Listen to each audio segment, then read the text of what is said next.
কৃষকৰ আয় দুগুণ কৰাৰ লক্ষ্যৰে চৰকাৰে বিভিন্ন অভিলাষী আঁচনি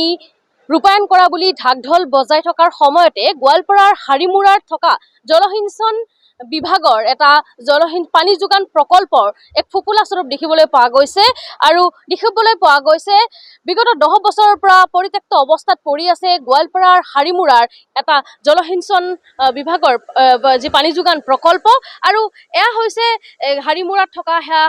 যি জলসিঞ্চন বিভাগৰ পানী যোগান প্ৰকল্প আৰু এই প্ৰকল্পটো 2014 চনতেই নিৰ্মাণ কাৰ্য আৰম্ভ কৰিছিল আৰু নিৰ্মাণ কাৰ্য আৰম্ভ কৰাৰ পৰা প্ৰায় 90% কাম কৰিয়ে ইয়াত এনেদৰে সম্পূৰ্ণ কৰিব পাৰে 90% কাম কৰিয়ে দায়িত্ব সামৰা দেখিবলৈ পোৱা গৈছে আৰু আজিলৈকে এয়া মুকলি কৰি দিয়া নহল কিয়নো যি হাৰিমুৰাৰ এই অঞ্চলৰ প্ৰায় 6000 বিঘা ভূমিত যি পানী যোগান ধৰাৰ লক্ষ্যৰে নিৰ্মাণ কৰা হৈছিল এই পানী যোগান আঁচনিটো প্ৰায় 28 কোটি টকা ব্যয় সাপেক্ষে এয়া নিৰ্মাণ কৰা হৈছিল 28 কোটি টকা যি ব্যয় কৰি নিৰ্মাণ কৰা এই পানী যোগান প্ৰকল্পটো এনেদৰে পৰিত্যক্ত অৱস্থাত পৰি আছে আৰু যি এটা লক্ষ্য লৈছিল যে কৃষকসকলক যে পানী যোগান ধৰা হ'ব খেতিত যি পানী যোগান ধৰা হ'ব সেয়া আচলতে আজিলৈকে পূৰণ নহল আৰু ক'ব লাগিব গোৱালপাৰাত এনেদৰে পৰিত্যক্ত অৱস্থাত পৰি আছে এই পানী যোগান আঁচনিটো ইয়াত লোক আছে সাধাৰণ ৰাইজ আছে কথা পাতিবলৈ যত্ন কৰিম দাদা যিহেতু 10 বছৰ 2014 চনতে নিৰ্মাণ কাৰ্য আৰম্ভ কৰিছিল আৰু আজিও কিন্তু ইয়াত মুকলি কৰা নহল আজিও কাৰ্যকৰী কৰা নহল আপোনালোকৰ এই পানী যোগান আঁচনিটো মানে আমাক চৰকাৰে দিছে হয় কিন্তু আমাৰ একো লাভ নহল এতিয়ালৈকে যেটো দেখিছো আমি গোটেইখিনি আমাৰ লজৰ ফালে গৈ আছে আমাৰ খেতি পথাৰত আমি এটোপাল পানীও পাবলৈ সক্ষম হোৱা নাই এতিয়ালৈকে আৰু যেহেতু বহাগ মাহ মাছৰ উজাৰ দিয়া সময় এতিয়া সেইখিনিৰ পৰা আমাৰ ৰাইজ বঞ্চিত হৈছো গতে জিনাৰী নদীত এনেকুৱা এখন নদী য'ত প্ৰত্যেকটো মাছে আমাৰ ইয়াতে হয় গতিকে আমি এতিয়া এই সুইচ গেটটো হোৱাৰ পৰা আমি তাৰ পৰা বঞ্চিত হৈছো আমি চৰকাৰৰ এটাই দাবী জনাম যে যিখিনি কাম আছে সেই কামখিনি অতি সোনকালে কৰি দিব লাগে আমাৰ শ বিঘা মাটি এনেই পৰি থাকিব নহ'লে গতিকে আমি যেহেতু চাকৰি দি চৰকাৰে নিবনুৱা সমস্যা মানে শেষ কৰিব নোৱাৰে গতিকে যিসকল গাঁৱত যিসকল লোক খেতি কৰি স্বাৱলম্বী হ'ব খোজে তেখেতসকলক যাতে এইখন সুবিধা দিয়ে মোৰ চৰকাৰলৈ এইটোৱে অনুৰোধ 10 বছৰে কিন্তু সম্পূৰ্ণ নহল 10 বছৰ নাজানো আমি আচলতে এই যে কামটো কৰিল এতিয়া ধৰক আজি ধৰক 5-7 বছৰতো এতিয়ালৈকে একো কামেই কৰা নাই প্ৰথমতে এইখিনি কৰি গৈছে তাৰপিছত আৰু এতিয়ালৈকে একো কৰা নাই এনেদৰে পৰি আছে বহু কোটি টকা খৰচ কৰি নিৰ্মাণ কৰা হয় হয় অথলে গৈছে একো লাভ হোৱা নাই আমাৰ একো লাভ হোৱা নাই এতিয়ালৈকে একো লাভ হোৱা নাই এইটো গোটেইখিনি লছ হৈছে আমাৰ গোটেইখিনি চৰকাৰৰ যিখিনি পইচা ইয়াতে খৰচা কৰিছে গোটেইখিনি আমাৰ এনে যোৱা বুলিয়ে ক'ব লাগিব একো সুবিধা হোৱা নাই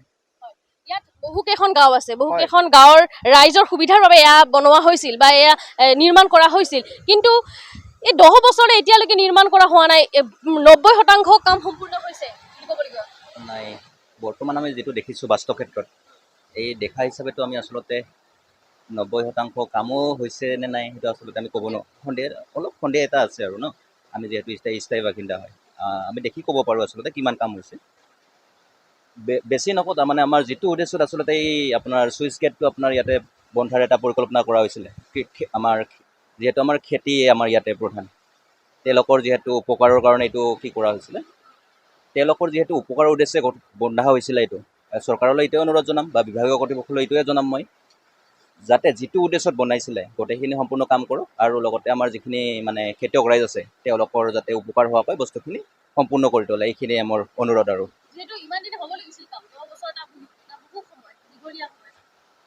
আচলতে এতিয়া এইটো মই আচলতে কি ক'ম এতিয়া বিভাগীয় কৰ্তৃপক্ষ এইটো আচলতে কথাখিনি জানিব বা তেওঁলোকে যিখিনি দায়িত্বত আছিলে তেওঁলোকে বস্তুখিনি জানিব আচলতে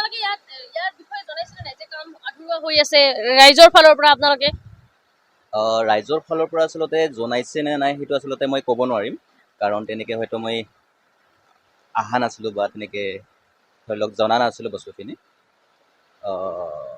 এইখিনিয়ে আৰু যেহেতু আপোনালোকে ৰাইজৰ ফালৰ পৰা জনাইছিলে নাই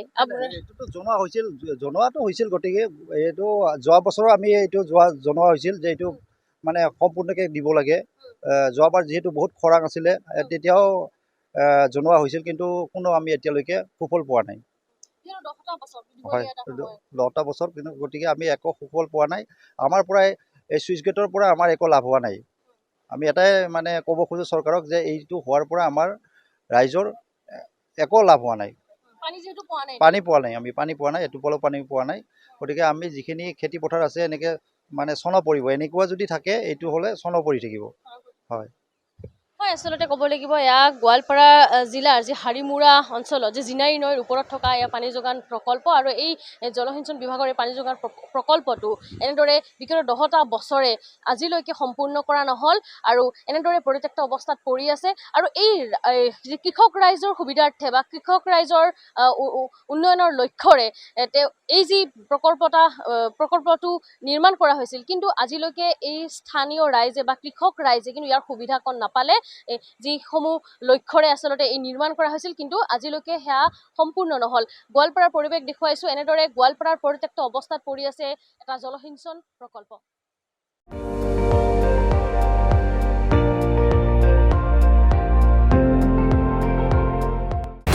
আপুনি চাই আছে ND24, সৰ্বশ্ৰেষ্ঠ নহয় সৰ্বোত্তমৰ দৌৰ।